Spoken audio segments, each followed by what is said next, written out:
Welcome to Valor Stories. In each episode, we honor a hero awarded the highest gallantry medal, celebrating their courage and sacrifice. Join us as we bring their legacies alive. Sergeant John F. Baker, Jr., born on October 30th, 1945 in Davenport, Iowa. John Franklin Baker, Jr. was the son of John Franklin Baker, Sr. and Mary Isabel Enderton Baker. He grew up in a nurturing environment, attending Moline High School from 1963 to 1966. During his high school years, Baker was an active gymnast, showcasing his physical agility and strength. Military career: Baker, 5 feet 2 inches and 105 pounds, had tried to join the Marine Corps out of high school but was turned down for being an inch too short. His military journey began in Moline, Illinois, where he enlisted in the U.S. Army. He served as a private in A Company, 2nd Battalion of the 27th Infantry, known as the Wolfhounds. His bravery was particularly evident during his service in Vietnam, where he undertook the perilous role of a tunnel rat. This involved entering Viet Cong tunnels, a daunting task that required immense courage and resilience. Our mission was to get one of our elements out of the woods. They were trapped. We had an estimate of about 300 hardcore VC. They had them trapped. And our mission was to go in there the next morning and try to get them out of there. So we started out with 257 of us going in the jungle that morning. And the jungle itself was so thick it looked like going in the wooded area at night.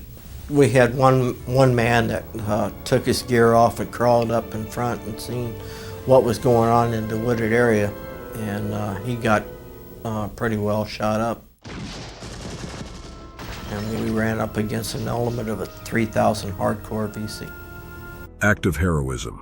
His heroism peaked during Operation Attleboro in November 1966 near Dao Ting, Vietnam. Despite being injured by a grenade and facing intense enemy fire, Baker demonstrated extraordinary valor by destroying enemy bunkers and saving his fellow soldiers. His actions earned him the prestigious Medal of Honor, along with Captain Robert F. Foley. Citation: for conspicuous gallantry and intrepidity in action at the risk of his life above and beyond the call of duty. En route to assist another unit that was engaged with the enemy, Company A came under intense enemy fire, and the lead man was killed instantly. Sergeant Baker immediately moved to the head of the column and together with another soldier knocked out 2 enemy bunkers. When his comrade was mortally wounded, Sergeant Baker, spotting 4 Viet Cong snipers, killed all of them, evacuated the fallen soldier, and returned to lead repeated assaults against the enemy positions, killing several more Viet Cong. Moving to attack 2 additional enemy bunkers, he and another soldier drew intense enemy fire, and Sergeant Baker was blown from his feet by an enemy grenade. He quickly recovered and single-handedly destroyed 1 bunker before the other soldier was wounded. Seizing his fallen comrade's machine gun, Sergeant Baker charged through the deadly fusillade to silence the other bunker. He evacuated his comrade, replenished his ammunition, and returned to the forefront to brave the enemy fire and continue the fight. When the forward element was ordered to withdraw, he carried 1 wounded man to the rear.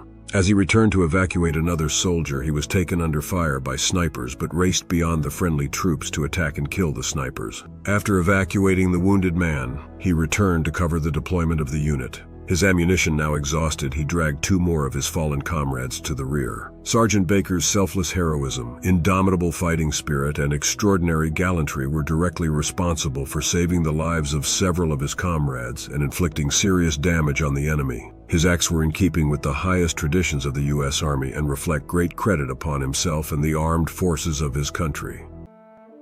After I left Vietnam, I was a drill sergeant at Fort Jackson, South Carolina.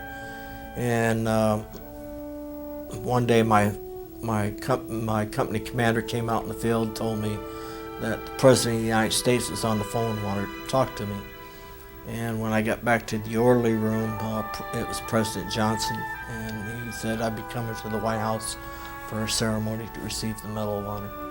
Captain Foley, he received at the same time I did for the same action, and he's 6'7", I'm 5'2", and President Johnson, when he put the medal around us, called us Mutt and Jeff.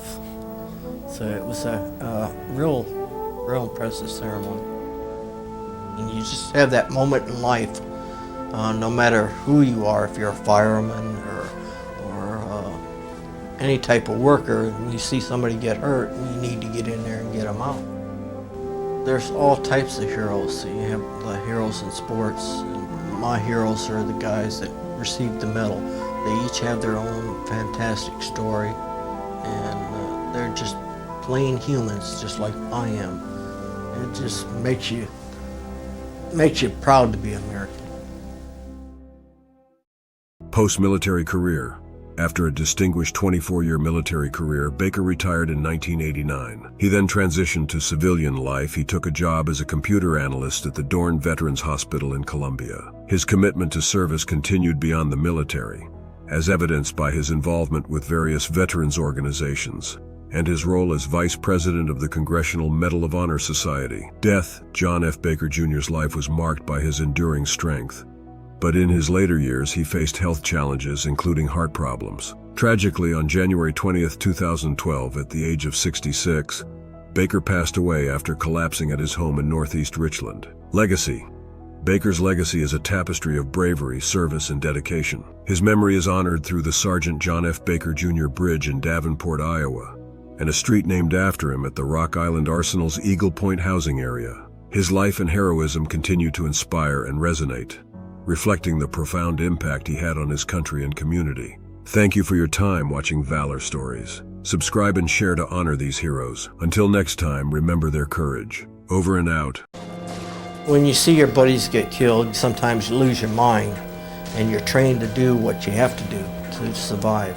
You just have that certain moment and that certain burst of energy to get in there and take care of the situation, and that's what we did.